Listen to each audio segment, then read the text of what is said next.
오늘 수능 날이죠. 오늘 수능 보시는 모든 수험생들 모두 자기 실력 잘 발휘하셔서 무탈하게 꼭 원하시는 결과 얻으시길 바라겠습니다. 또 수험생 키우신 우리 가족분들도 너무 수고 많으셨다는 말씀 먼저 드립니다. 오늘 제가 최고위원회에서는 11호 부동산 대책의 위법성과 관련해서 추가로 지금 국토부가 국민들에게 거짓말을 하고 있다라는 것이 발견이 되어서 이 부분을 좀 말씀을 드리려고 합니다. 이 내용은 또 차근차근 보면서 설명을 드리겠습니다. 우선 김윤덕 장관의 거짓말과 국토부의 거짓 해명 부분인데요. 국토부가 처음에 이제 이야기를 할 때는 9월 통계를 쓸 수 없었다라는 주장과 관련해서 이제 심의 의결 시점에 8월 이전 통계만 존재했었다라는 해명을 내놨습니다. 그런데 이거는 명확하게 사실이 아닌 걸로 드러났습니다. 주거정책심의위원회의 심의 의결은 13일, 14일에 이루어졌고 부동산원은 13일 오후 4시에 국토부에 9월 통계를 제공했다라는 것이 명확하게 이제 답변으로서 확인됐습니다. 김윤덕 장관도 11월 7일 예결위 답변에서 13일 오후 4시에 9월 통계를 수신했다라는 것을 시인했습니다. 그런데 여기부터가 이제 추가된 부분입니다. 그렇게 해서 1차 해명이 거짓이라는 게 드러나자 국토부에서는 교묘하게 말을 바꿔서 주거정책심의위원회 절차 개시 전에 9월 통계를 제공받지 못했다라고 주장을 내놨습니다. 그런데 이 부분도 사실이 아닙니다. 왜냐하면 한국부동산원은 13일 4시경 국토부에 9월 통계를 제공했고 이번에 추가로 저희가 공문을 확인한 바에 의하면 국토부는 주거정책심의위원회에게 송부하는 심의 요청 공문을 16시 18분에 결재를 했습니다. 즉 통계 사전 제공과 주거정책심의위원회 절차 개시 사이에 18분의 시간 간격이 있는 겁니다. 그런데 이게 다가 아닙니다. 이 심의 공문의 부침 자료에서 심의 안건은 별도 송부다라고 하면서 다른 부처들에게 저희가 확인을 해보니까 당일 6시 1분이 되어서야 별도 자료로 해당 심의 안건을 메일로 보낸 것이 드러났습니다. 즉 9월 통계가 입수되고 2시간여가 지나서야 심의 안건을 이 위원들에게 보낸 것이고 국토부의 주장과 다르게 주거정책심의위원회의 실질적인 절차 개시 이전에 2시간 전에 이미 9월 통계가 나왔다라는 것이 이번에 확인이 된 겁니다. 쭉 기존에 거짓말한 내용들을 넣어놨습니다. 그리고 이번에 저희가 또 충격적이었던 게 국토부에서는 주거정책심의위원회 심의 절차를 강조를 했었는데요. 그런데 이것을 14일, 그러니까 13일 오후에 보내주면서 특히 6시가 넘어서 심의 안건을 보내주면서 14일까지 회신을 하라라고 촉박하게 회신 기한을 정하다 보니까 10개 부처 차관들이 당연직 위원입니다. 그런데 이 저희가 확인한 결과 5개 부처는 서면 심의서를 제출조차 못했다라고 합니다. 1개 부처는 제출했고 나머지는 지금 확인 중인데요. 그러면서 2개 부처에 저희가 확인해 보니까 회신 기한 자체가 너무 촉박해서 회신을 할 수 없었다라고 저희에게 회신 못한 사유를 이야기하고 있습니다. 그래서 저희가 그러면 과거에는 어떻게 했냐? 6월 27일에도 부동산 대책을 발표했는데 과거에는 어땠느냐라고 물어봤는데 6월 27일에 주거정책심의위원회를 열 때는 6월 23일 월요일에 심의 요청 공문을 보내고 제출 기한을 6월 26일로 해서 3일에 넉넉한 회신 기한이 있었다라고 합니다. 또한 지난번 6월 27일에 공문을 보낼 때는 심의 안건도 별도 송부가 아니라 공문의 부침 파일로 동시에 회신을 했었다라고 이렇게 답을 하고 있습니다. 이게 실제로 이번에 국토부에서 보낸 공문인데요. 13일에 급하게 공문을 보내면서 13일 오후 3시까지 송부해달라. 또한 심의 안건은 별도 송부해달라라고 이렇게 한 것을 알 수가 있고요. 실제로 오후 4시 18분 56초에 이 공문을 실행한 것이 지금 공문 문서 관리 카드상 확인이 됩니다. 그래서 저희가 아까도 말씀드렸던 서면 심의서 회신 불가 사유도 서면 심의 일정이 촉박해서 서면 심의서를 제출할 수 없었다라고 하는 부처들의 답변 내용까지 저희가 오늘 공개를 드립니다. 이 내용을 말씀드리는 걸 좀 종합해서 저희가 말씀드리면, 국토부에서 계속해서 주거정책심의위원회 이전에는 이런 내용들이 없었다라고 거짓말을 하고 있는데, 실제로는 주거정책심의위원회 절차가 개시되기 전에 9월 통계를 받고 황급하게 심의 안건까지 첨부하지 못한 상황에서 주거심의위원회 요청을 보냈습니다. 게다가 대면 회의를 연 것도 아니고 각 부처의 당연직 위원들인 차관들에게 의견을 구하면서 다음날 오후까지 회신해라 라는 아주 촉박한 일정으로 진행을 한 겁니다. 이것은 기존의 6.27 대책을 할 때 충분한 3일 이상의 시간을 주고 심의 안건까지 기존에 정리해서 공문과 함께 보냈던 것과는 완전히 차별화되는 어떤 행정행위입니다. 왜 이렇게 했을까? 저는 여러분들께서 한번 그 날짜, 캘린더를 한번 띄워보시면 조금 이해가 가실 것 같습니다. 10월에 추석이 있었죠. 추석 전에 발표하기에는 정치적인 부담이 컸을 겁니다. 추석 밥상에는 검찰청 해체만 올려야 되는데 추석 밥상에 부동산 규제를 올리기 싫었을 겁니다. 그래서 추석 이후로 이걸 미루고 보니까 추석 이후에는 이미 9월 통계가 나와버린 겁니다. 10월 10일에 통계가 나왔고 13일에 실제 연휴가 다 끝나고 월요일에 9월 통계를 받아보니까 본인들이 원했던 거는 한 번에 서울 전역을 깔끔하게 규제하는 것인데, 그와 상반되는 결과, 본인들이 원하지 않는 도봉, 강북, 중랑, 금천, 그 다음에 경기 4개 지역이 빠지는 결과가 나오니까 부랴부랴 10월 15일에 이 9월 통계가 대중에게 공개되기 이전에 빨리 이 9월 통계의 존재를 숨기고 절차를 완료해야 된다라고 하는 정치적 노림수를 가지고 급하게 10월 13일에 이 심지어 심의 안건까지 첨부하지 못하는 공문을 보내면서 다음 날까지 회신해달라. 10월 15일 전에 발표해야 된다. 14일까지 회신해달라. 라고 급하게 절차를 추진해서 결국 15일에 통계가 공개되기 이전에 모든 절차를 처리해버린 겁니다. 그러나 진실은 영원히 감춰지지 않습니다. 저희가 이 부분을 열심히 파보니까 9월 통계는 10월 10일에 이미 나와 있었고 10월 13일에 국토부는 이미 그걸 갖고 주거정책심의위원회 이전에 활용할 수 있는 상황이었다. 그럼에도 이 통계를 의도적으로 숨기고 배제해서 사실상 통계 조작을 통해서 수백만 명의 국민들이 부동산 규제를 안 받아도 되는 지역의 국민들에게까지 본인들이 원하는 정치적 결과, 부동산 규제를 하게 됐다라는 것을 이번에 저희가 추가로 밝혀내게 된 것입니다. 저는 국토교통부와 이재명 정부에게 경고합니다. 이런 식으로 국민들에게 유리한 통계, 의도적으로 숨기고 한 번도 아니고 2번, 3번 연달아 거짓말하는 이재명 정부와 국토교통부, 국민에 의해서 심판받을 겁니다.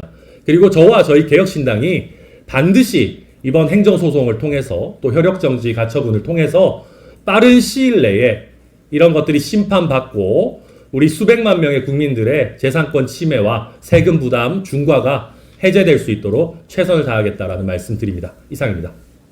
앞서 천하람 대표님 말씀에 조금만 첨언을 드리겠습니다.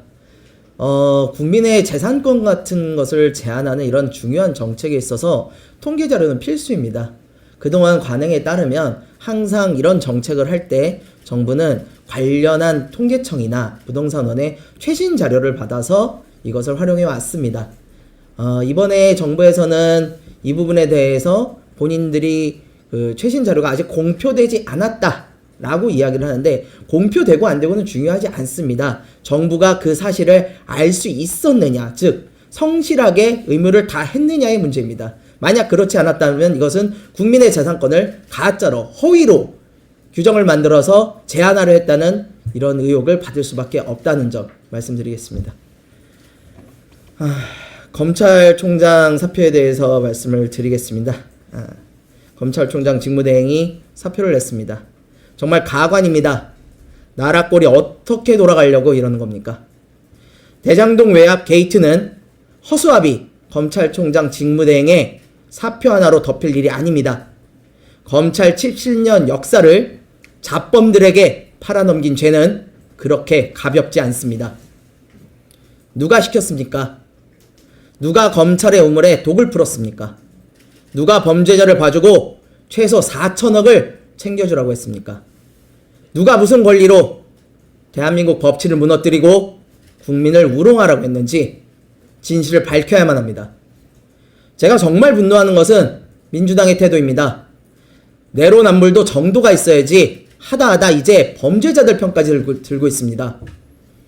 이재명 대통령과 아무런 관련이 없다면서 왜 항소자재라는 제2의 피해 호소인 같은 이런 말장난까지 하면서 범죄자들을 두둔하고 있는 겁니까?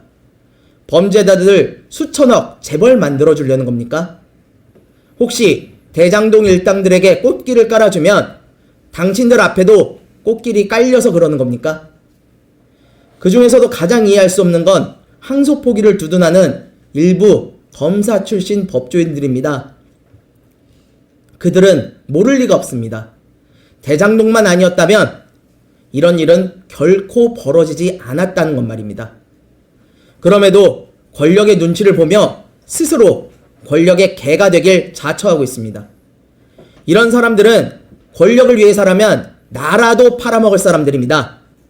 역사를 되돌린다면 이완용보다 더한 친일파가 되었을지도 모릅니다. 대장동 일당보다 더 나쁜 게 바로 이런 허위선동을 일삼는 거짓 위선자들입니다. 법치주의를 무너뜨리고 나라를 뒤집어 놓은 이 와중에도 이재명 대통령 생가보건 같은 아첨에만 정신이 팔린 민주당을 강력히 규탄합니다. 손바닥으로 결코 하늘을 가릴 수 없습니다. 국민들은 가재, 붕어, 개구리가 아닙니다. 개혁신당은 이번 대장동 외압 게이트가 과연 누구의 시나리오인지 끝까지 밝혀내겠습니다. 끝까지 가서 끝판왕을 보고야 말겠습니다. 예, 주의석 최고위원입니다. 앞서서 김성열 수석 최고께서 이재명 정부와 또 정치인들에게 권력의 개가 되냐, 또 위선자 이런 말씀 표현을 하셨는데요. 저도 좀 비슷하지만 좀 다른 표현을 해보겠습니다. 대한민국 정치인들, 특히 이재명 정부의 공직자들과 민주당 정치인들은 문제를 문제로 인식하지 않는 것이 가장 큰 문제인 것 같습니다. 사법부를 압박하며 대한민국 헌법의 근간인 삼권 분립을 아무렇지 않게 훼손하거나 또 이미 실패로 끝난 부동산 정책을 또다시 꺼내들어서 이번에는 집값이 잡힐 것이다 라는 이런 희망 회로를 돌리고 있습니다. 또 법무부 장관 보좌관이 설령 수사 지휘를 했다 쳐도 뭐가 문제냐는 식으로 말하는 걸 보면 법적인 문제 이전에 공직자의 기본 덕목인 이해충돌 방지와 또 공직 윤리 의식조차 사라졌음을 알 수 있습니다. 이런 현상을 우리는 흔히 인지부조화라고 합니다. 제가 서대문 구의회에서 지적했던 사례도 마찬가지입니다. 민주당 의원들이, 구의원들이 안동에 있는 이재명 대통령의 생가터에다가 생가를 짓고 주변을 기념공간으로 조성하자는 것에 의문을 냈습니다. 제가 서대문에서 이런 건의문을 내는 것은 뜬금없다. 또 임기 1년도 채우지 않은 대통령을 기념하자는 건 무리한 주장이다 라고 지적을 했음에도 이미 진영 논리에 갇힌 민주당 의원들은 전혀 들으려 하지 않았습니다. 오히려 표결로 처리해달라면서 밀어붙이는 모습을 보며 참담함을 느낍니다. 물론 윤석열 전 대통령의 계엄 행위를 여전히 옹호하거나 그를 면회하러 가고 심지어는 이제 내가 윤석열이다를 넘어서 우리가 황교안이다를 외치는 국민의힘 인사들의 행태도 또 다른 인지 부조화입니다. 하지만 지금 권력을 쥐고 있는 이재명 대통령과 그 진영의 헌법 질서 파괴 또 비상식적 판단들은 그야말로 인지 부조화의 절정이라 할 수 있습니다. 이처럼 현실 인식이 마비된 정치 세력으로는 대한민국의 문제를 결코 해결할 수 없습니다. 이제는 새로운 대안, 현실을 직시하고 상식을 지켜낼 개혁신당이 그 길을 열겠습니다. 국민 여러분과 함께 하겠습니다. 그리고 오늘 수능 치르는 이 학생들, 내년에 지방선거입니다. 투표권을 가진 유권자입니다. 이분들과 그 미래 세대를 위해서 더 열심히 일하는 개혁신당이 되겠습니다. 안녕하십니까. 김정철 최고위원입니다. 오늘 아까 이제 천하람 원내대표의 내용을 들으면서 이번 국정감사 기간 동안 다른 국회의원들, 다른 당의 국회의원들이 과연 진짜 국정감사를 했나 그런 생각이 드네요. 정말 진정한 국정감사를 한 것은 개혁신당의 3명의 국회의원들이라고 확신합니다. 저는 이제 오늘 노만석 총장 대행의 사의 표명에 대해서 말씀드리겠습니다. 비록 사표를 냈지만 그것은 책임의 종착점이 아니라 이제 진실을 밝혀야 되는 출발점이 될 것입니다. 검찰의 최고 책임자가 사직서를 내던졌습니다. 그러나 국민이 알고 싶은 것은 단 하나입니다. 왜 항소를 포기했느냐? 그리고 누가 그 결정을 내리게 했는가? 노대행에게 묻고 싶습니다. 지금이라도 진실을 말하시기 바랍니다. 국민 앞에 사죄할 수 있는 유일한 길은 항소 포기를 한 진짜 이유를 밝히는 것입니다. 권력의 외압이 있었다면 그 손이 어디에서 뻗어왔는지 밝히시기 바랍니다. 침묵은 공모와 같습니다. 정의와 법치를 살해하는 이 정권과 공범이 되는 것입니다. 이제 진실을 밝히는 용기만이 당신의 마지막 명예를 지킬 수 있는 일입니다.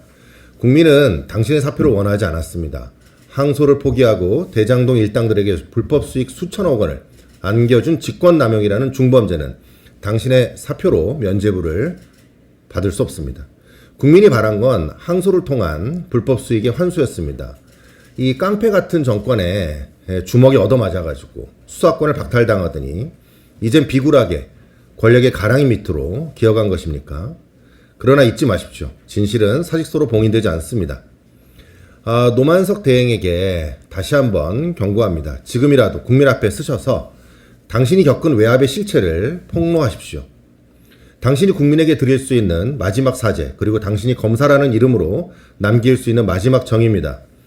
후배 검사들에게는 검찰청이 폐지된 것보다 항소 포기로 검찰 스스로 권력의 시녀가 된 것이 더 큰 충격일 것입니다. 마지막 남은 작은 자존감마저 빼앗은 것입니다. 이러한 검찰의 지금 상황에서 검찰총장의 대행으로서 본인이 마지막으로 자존감을 지켜주기를 반드시 당부드립니다. 개혁신당은 진실을 덮으려는 권력의 손길을 끝까지 추적할 것입니다. 그리고 이재명 정권과 민주당이 곧 배임죄를 폐지해서 대장동 일당을 석방시키고 수천억 원을 그들의 품 안에 안겨주는 것을 절대로 두고 보지 않을 것입니다. 정의가 죽은 자리에 침묵으로 꽃을 바칠 수는 없습니다. 다시 그 자리에 정의의 꽃이 피어날 때까지 싸우도록 하겠습니다. 감사합니다.